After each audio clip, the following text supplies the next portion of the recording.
Shalom and welcome to another in our series of podcasts from Temple Beth Am, a dynamic center for conservative Judaism in Los Angeles. This is a recording of Rabbi Avi Havivi's weekly Siddur class.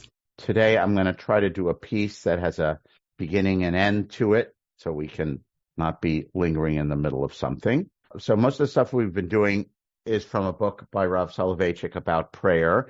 I just want to say something about that book. So a lot of Orthodox Rebbe books are not written by the master themselves. They're written by the disciples. Like, for example, most traditional Hasidic books, the Rebbe gave drashot on Shabbos, and then the disciples went home Motzei Shabbat and they jotted down what they remembered, and that eventually got collected into a book. So a lot of these greats who we read never actually wrote their book or saw their book. So Rav Soloveitchik's book on prayer is mostly essays that actually come from class notes that he used to teach classes on Siddur. So they're from his notebooks that were then shaped by followers of his into chapters.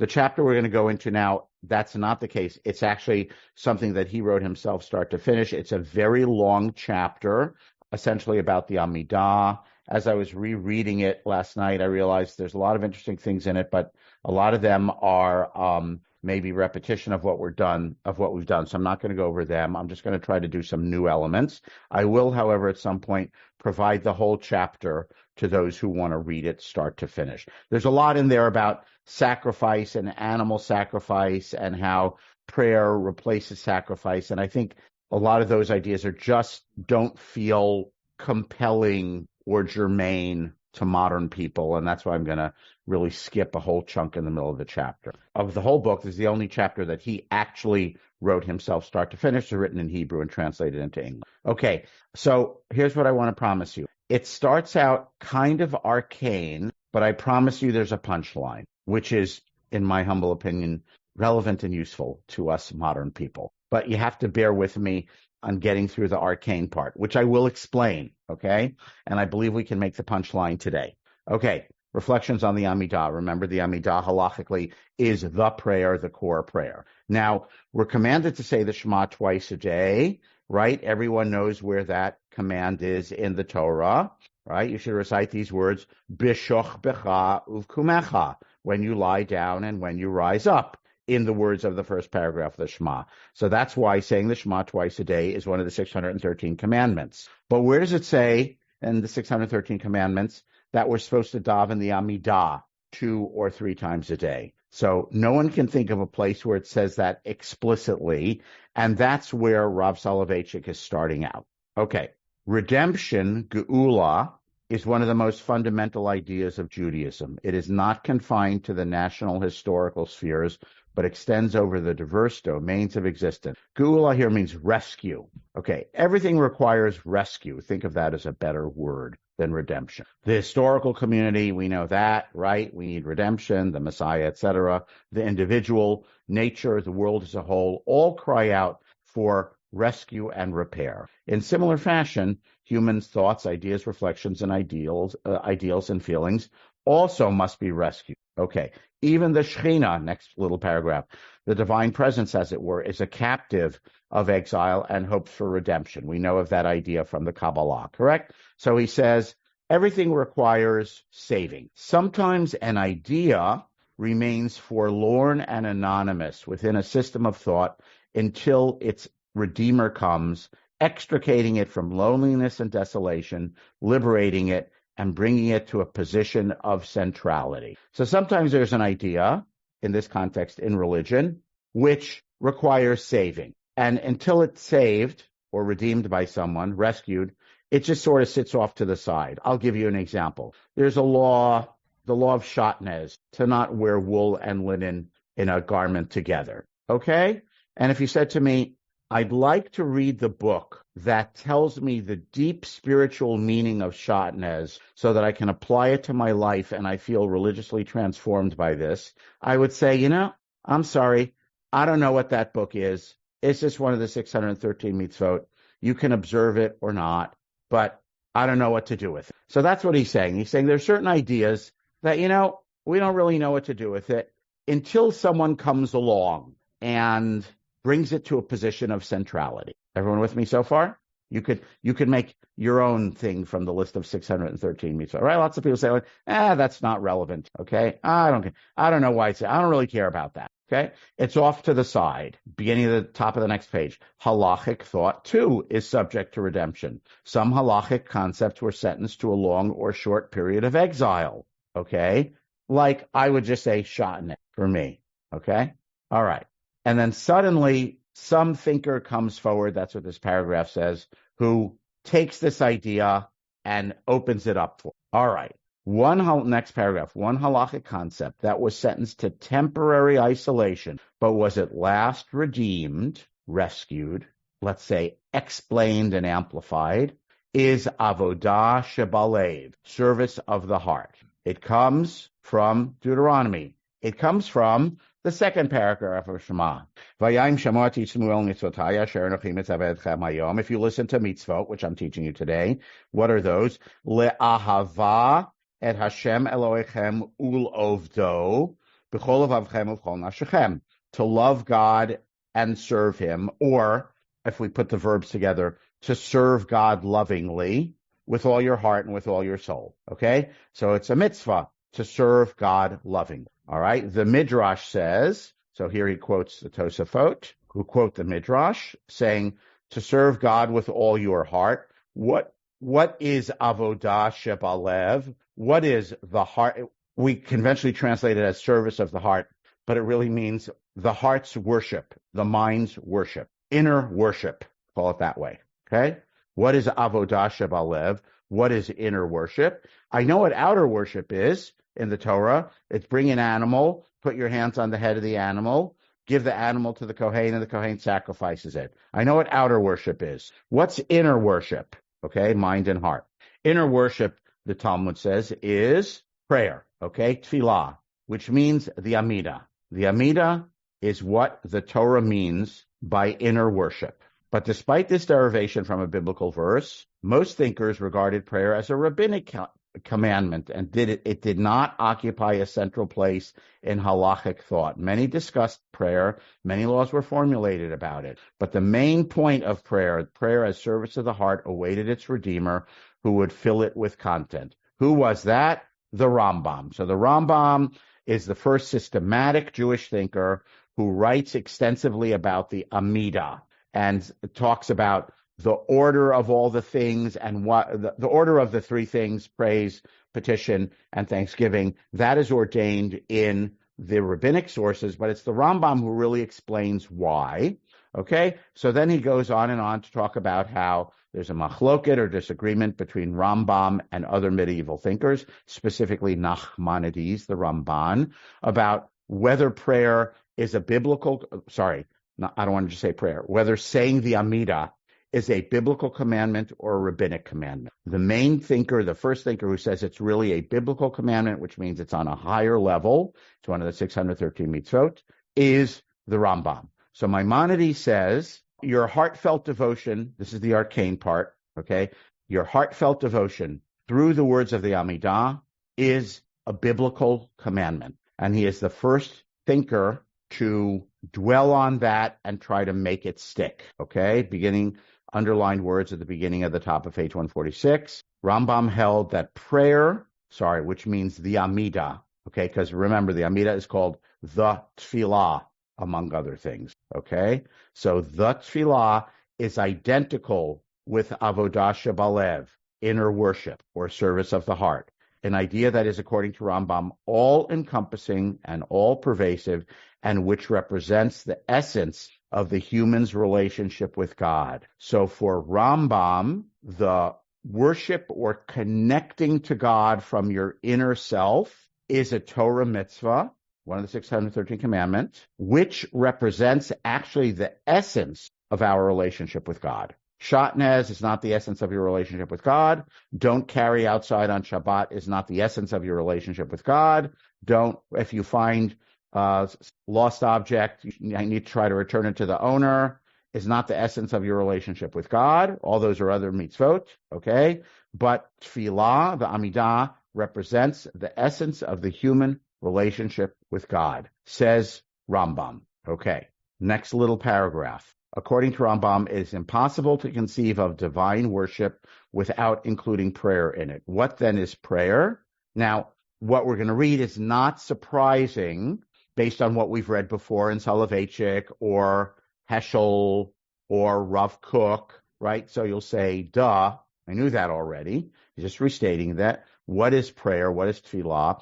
It is the expression of the soul that yearns for God via the medium of the word, which is fancy. Let's just say via language. It is the prayer, tefillah, the Amidah, the required prayer, is the expression of the individual soul that yearns for Hashem through language, through which the human being gives expression to the storminess of their soul and spirit. Now, we read a lot of stuff about all that storminess, right? Petition, needy, the abject feeling of I'm helpless. So we talked about that a lot in Rav Soloveitchik's existential theology, okay? And we saw different forms of that of in Rav Kook, the soul wanting to reconnect to God and not be isolated, restated differently in Heschel. So we've seen this idea before, okay, that there is, I'm going to call it, by the way, we can call it a spiritual need. Now I'll introduce that word, spiritual, which is not a word Rav Kook uses, not a word Rav Soloveitchik uses very much, because he died in 1993. Okay, I'm not sure when this essay was written, much, much earlier, probably at least 20 years before that would be my guess. And I am convinced that if he were alive today and he were writing this, he would be saying, this is what people mean when they say spirituality. But he didn't use that lingo, because that wasn't the lingo of his time and environment, right? So you might say, well, he's talking around a lot about individual spirituality. So I think he is, but spirituality, that's not his term, okay? So the Amidah is the expression of the soul that yearns to connect with God via language. And he talks about all those things we've read about before. The Torah commands love of God and fear of God, total commitment, cleaving to him, opposite dynamic experiences which seek to erupt and reveal themselves. What are the opposite things? I feel close to God. I feel estranged from God. I feel grateful when I look at the beauties of nature. I feel abject and needy when I consider my own creaturely helplessness. All the things that we've talked about, let's call them the different moods. So it's spirituality that contains different psychological and emotional and spiritual moods, okay? It's a kaleidoscope of things. Rav Kook says those things want to erupt and reveal themselves, and they must be integrated into the external concrete realm through the forms of language and expression by means of song, weeping, and supplication, which means Rav Kook says we put this yearning, this spiritual yearning, into a specific concrete experience. He says, by the way, had the Torah not commanded this, we don't know what form spirituality would have taken, okay? And he says, but it would have taken some form because spirituality is religiously crucial. Beginning of the next page. The halakha was always interested in expressions of the inner life, meaning halakha is not just about lighting Shabbos candles and don't steal.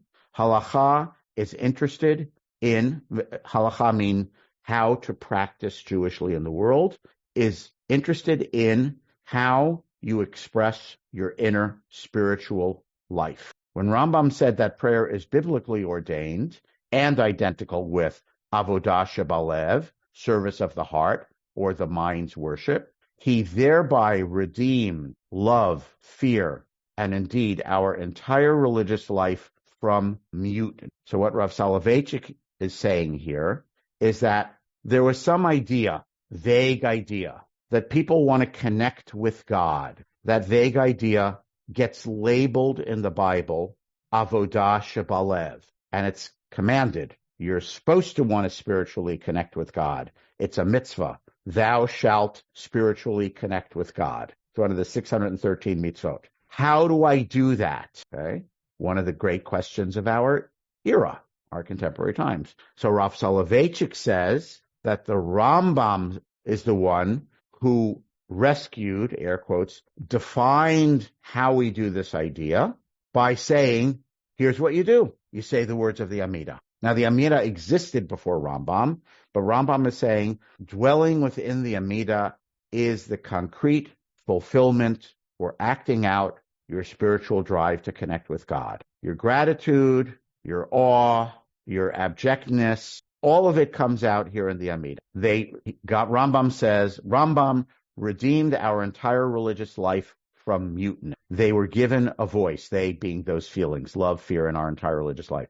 The lover, this is what happens in Tefillah. And by the way, he puts it all together here, but it's not surprising to us based on all the stuff we've read from Soleveitchik. The lover expresses their yearning, the trembler expresses their fear, the wretched and dejected express their helplessness, the perplexed express their confusion, the joyful express their religious song, all within the framework of Tefillah. The service of the heart gained a foothold in the world of forms and facts. Forms and facts means say these words in this order. Okay? The ma'as, next paragraph.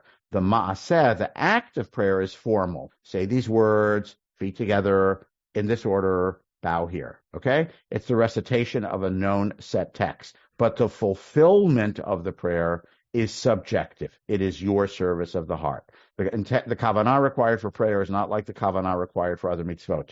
When I return your lost ox that I found wandering, it does not require any kavanah that I like you, that I feel good about it, or anything. The requirement is return the wandering donkey to the owner. That's it. Don't wear wool and linen together. It does not require any kavanah. Just don't do it. Okay? Prayer is different. Okay? It requires kavanah. He has other chapters of kavanah that we haven't read, because your kavanah, your intention, is actually the heart of what you're doing. Because the kavanah of the Amidah is expressing all of those things. What are all of those things? Yearning, fear. I'm pointing my cursor. Michael hasn't said to me yet, make it larger. Okay. Yearning, your fear, your helplessness, your confusion, your joy. All of these things are your kavanah in the words of prayer, right? So it's not enough to just say the words. You have to have kavanah, because the words are actually meant to be the enactment or how you do inner worship. Without prayer, last sentence in the paragraph, with prayer, right, meaning in the mitzvah of prayer, kavanah is the essence and substance of the mitzvah. Prayer without, pretty harsh for those of us who go on autopilot. Ready? Sorry. Prayer without intention is nothing. You mumbled the words of the Amidah and you didn't connect your soul to them is nothing, says Rav Soloveitchik. It's pretty harsh. It's a pretty high demand. Because of Rambam, the concept of prayer became a central element in Jewish thought. So if someone said to you, tell me the biggies in someone from another religion says to me, tell me the most important things in Judaism. I'll regel achat. You'd say what do most people say? Shabbat, kashrut, be a good, honest person, tzedakah, prayer. That'd be like a common answer that someone, shul. They might not say prayer. They say go shul. Okay. So he is saying that why is this one of the core ideas of Judaism? Why do we intuitively consider this one of the core ideas of Judaism? Oh, Torah study, we'd add that, right? Why do we consider this one of the core ideas of Judaism? It's because of Rambam.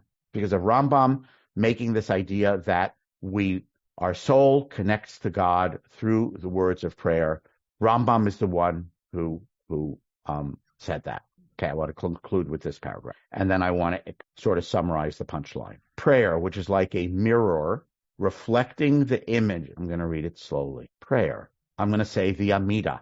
By the way, here, I think he means davening in general and the Amidah in particular, because it's really the Amidah which is specified by Rambam as the core of Tefillah, Avodah Shebalev. So it means both prayer in general and the Amidah.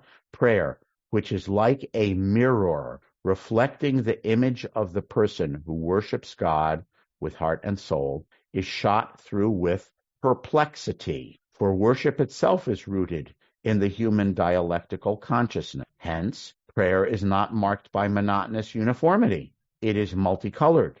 It contains contradictory themes, expresses a variety of moods. Here's where he's talking about what we would call emotional and psychological, right? He's saying the spirituality of prayer reflects the individual's not only spirit. What is spirit, right? It contains emotional and psychological things, conflicting experiences and desires oscillating in opposing directions. Sometimes I'm really grateful to Hashem. Sometimes I'm really angry at Hashem. A friend of mine told me about they're going to a funeral this morning in Israel for a 31-year-old husband and father who had a stroke and died, right?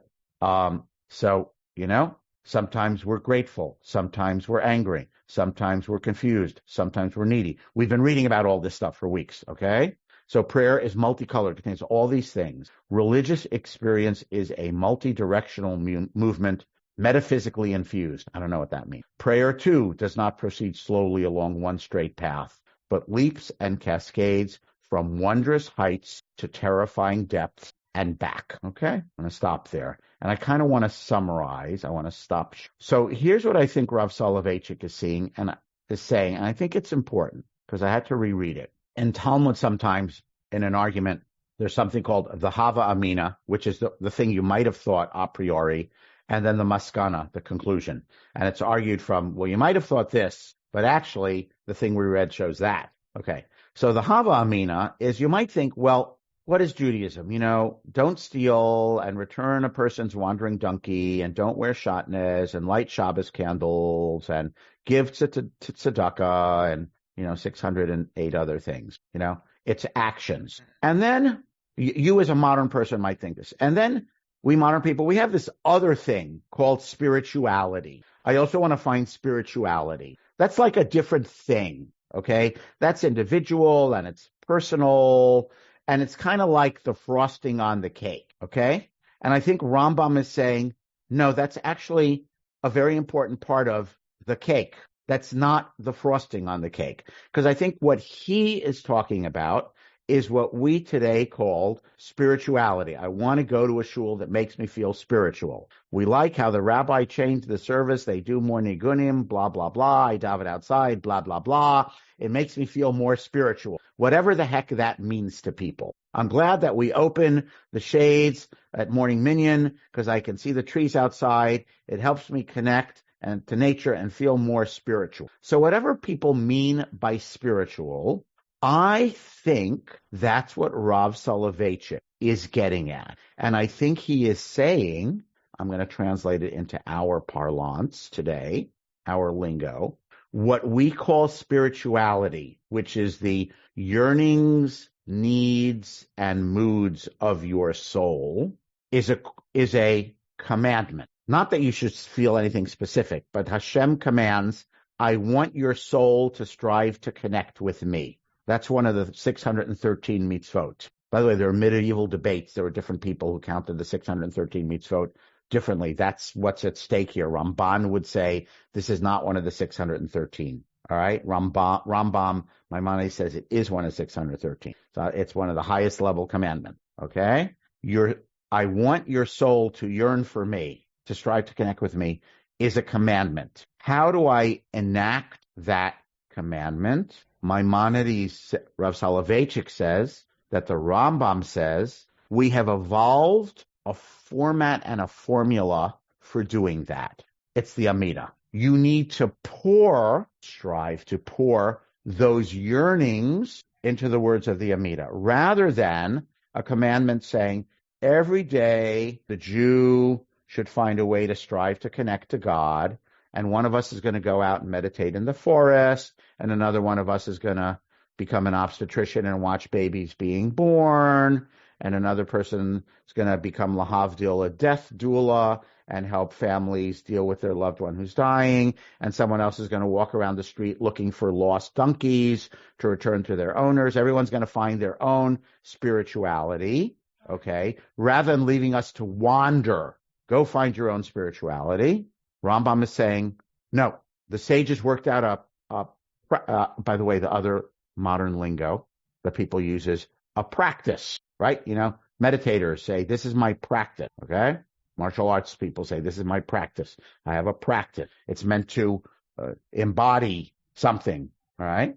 Rather than just, here are values, go figure out how to live the values. There's a practice to embody the value, to enact the values. Do this practice. So Rav Soloveitchik is saying that Rambam is saying that this vague idea of be spiritual, which means feel connected to God, has been enacted into a practice, which is say the Amidah 3 times a day with kavanah.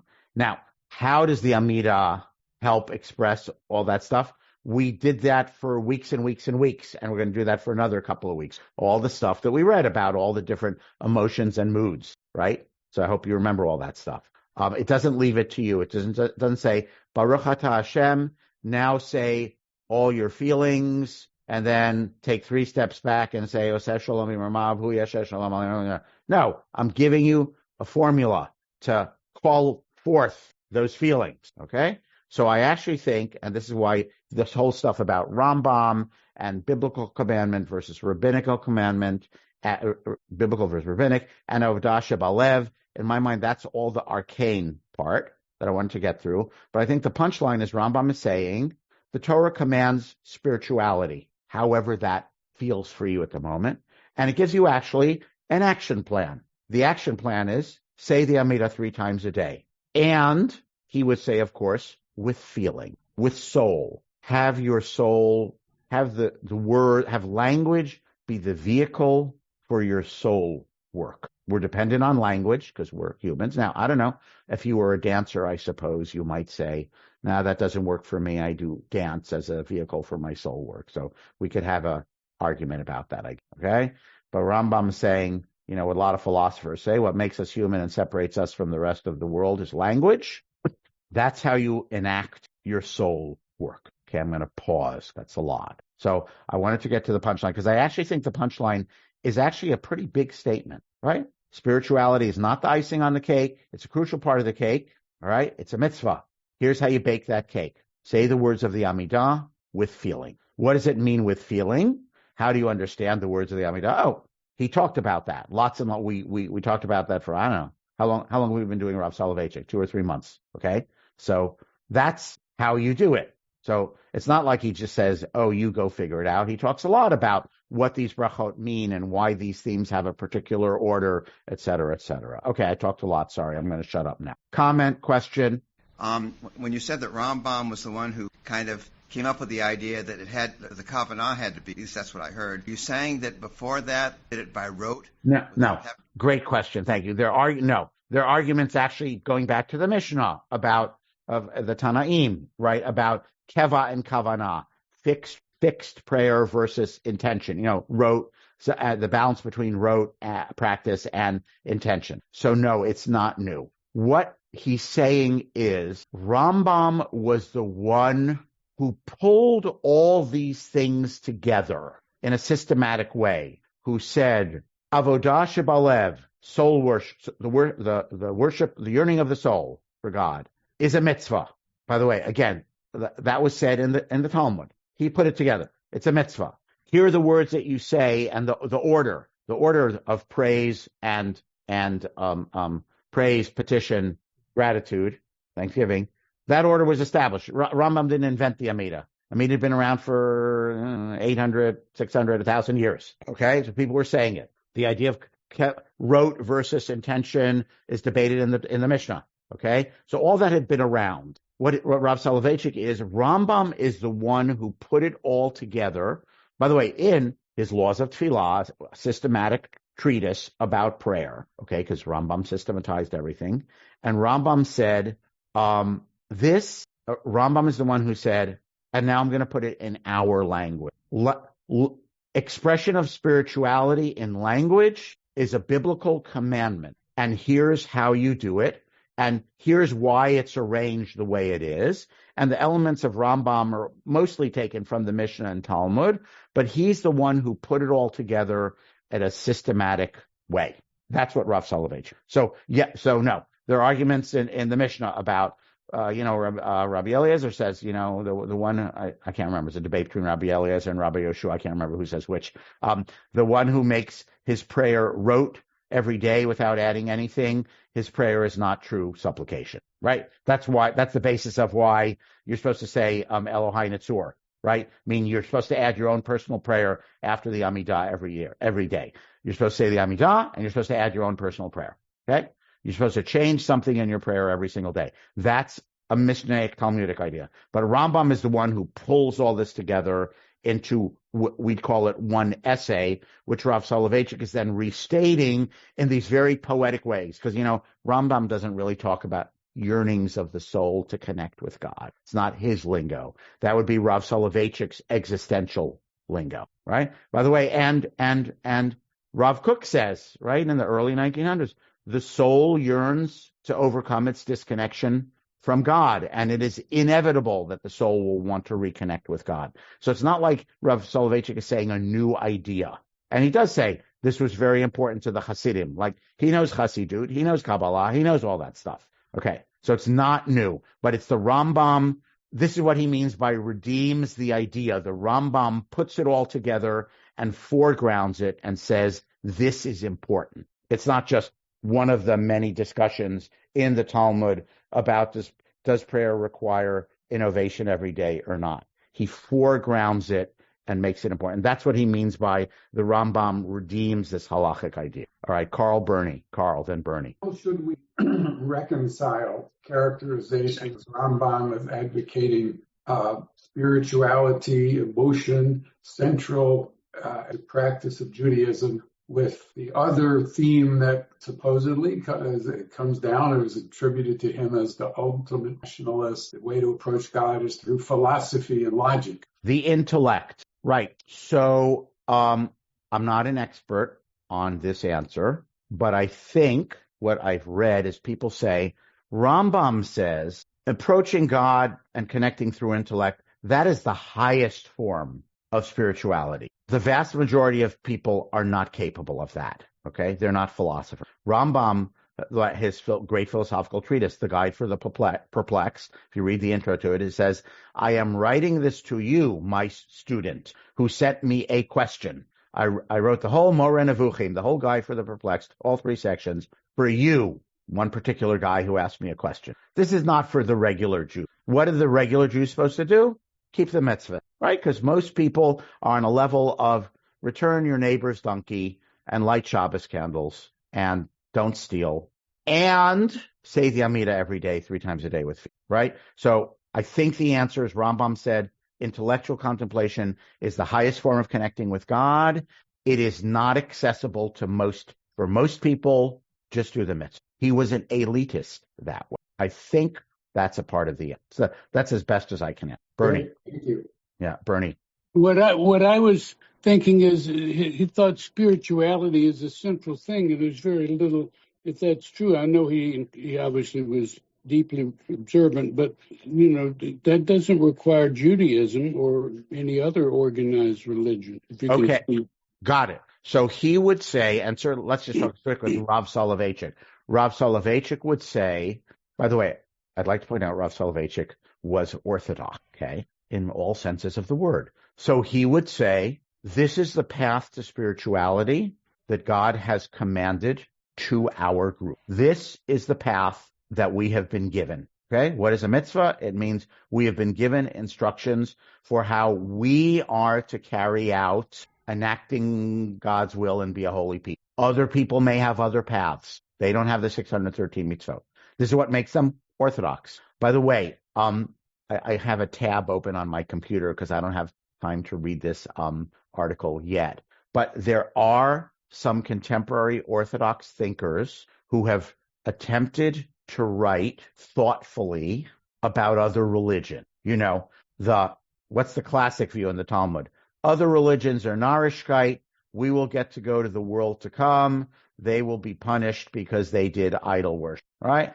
And, in a world in which Israelis after the army go to India for a year and a half and they come back and they say, I found so much spirituality and meaning and da-da-da, and they want to tell their Orthodox Rebbe in yeshiva that, saying, oh, it's a lot of nonsense, is not really a thoughtful or useful response. So there are contemporary thinkers in the last couple of decades 20 years, who've written Orthodox thinkers who've written thoughtfully about spirituality in other religions, meaning what is there in other religions where we can say with dignity about them, yes, we see other paths of the soul yearning to connect with God. But we would still say, but we're commanded to take our path. That's the answer. Now, you may not buy that answer in terms of your belief structure, but that is what Rav Soleveitchik would say. Rav Soleveitchik is Orthodox. He's a believer. Hashem commanded us to do this path. Okay, Larry, was there a Larry hand? And then we'll wrap up. Yeah, but I didn't think there'd be enough time. Okay. First of all, you answered just now one of my comments about other paths. Yeah. I just want to make one comment that strikes me as being, I don't even know the adjective.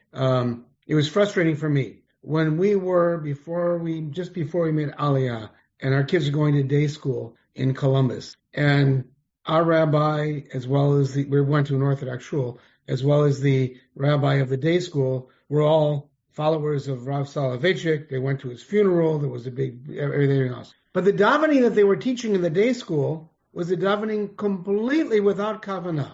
And I won't go into the details, but I had a discussion, an argument, whatever, with one of the teachers, as I recall. And basically the answer I got was that teaching the kids to do the mumble Amidah is far more important than teaching them anything else. I can understand to some extent you've got to have the, Naseh v'nishma, practice, and then you'll come to understand it.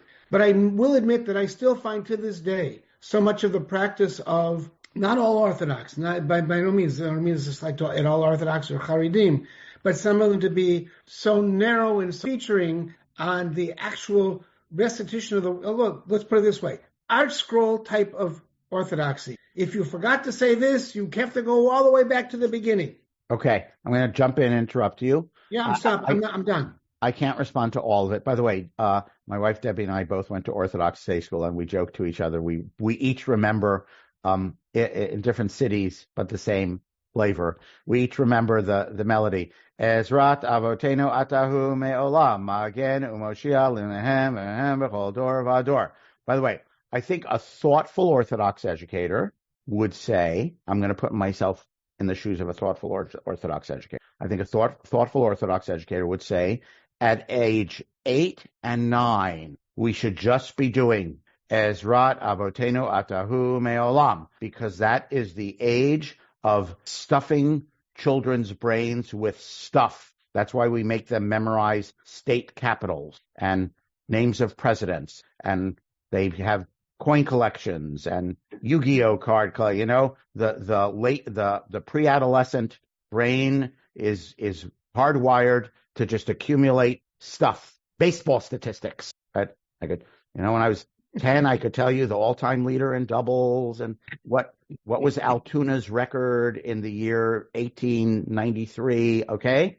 But I'm sure that the thoughtful Orthodox educator would say, but once they hit, 6th grade, we start teaching about the meaning of things, because we understand that the adolescent brain is going to want to start higher level questions of, so I would wager that if I were running a thoughtful Orthodox day school today, I bet there are, they have something called Siddur class where they actually talk about the meanings and the ideas. Now, I don't know that for a fact, but I would say even if one is Orthodox, by the way, there's a word for this in Ashkenazi lingo, hashkafa.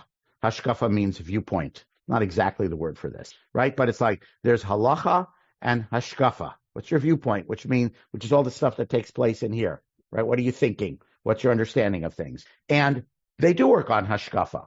I have no doubt that local modern Orthodox high school teaches meaning of Siddur. I don't know which Orthodox high school does what, to what extent, what they read, how they discuss it. I don't know the answer to that. But I think a thoughtful educator within that system would say there's an age for them learning the words, and then there's an age for them, by the way, learning the words and understanding the meaning of the Hebrew of what they're saying, okay? And then there's an age for deeper understanding when the brain needs and is capable of more thoughtful understanding, right? By the way, come back to, let's not criticize the Orthodox exclusively, because another version of that, I'll say a different version of the critique. I'll say a critique in a different direction. The problem with the non-Orthodox movements is and I'm not inventing this critique, it's been said by many. The problem with the non-Orthodox movements is the Jewish education ends precisely when it's supposed to shift into those more higher level abstract things. It's just like learn your Parsha, then you have your Bar Mitzvah goodbye. No. That's when it's supposed to start. When it's like, and why do so many people, discard their Judaism? Oh, it's because you're discarding your 10-year-old Judaism, but you're a 17-year-old. Like, duh. Okay. And the problem is that the movements do not emphasize enough. I don't know. All right. Don't emphasize enough. This is actually, all of that was preamble. Okay. This is actually when you become a thoughtful religious human being as a teenager. And that's when young people in non-Orthodoxy wander off. So the critique can be made differently in different ways. I think we're running over and getting far afield, and God willing, I'll see you next week. You have been listening to another in our series of podcasts from Temple Beth Am, a dynamic center for conservative Judaism in Los Angeles. If you enjoy these podcasts, we invite you to write a review on the Apple Podcast site or wherever you get your podcasts. For more information about Temple Beth Am Los Angeles, go to tbala.org.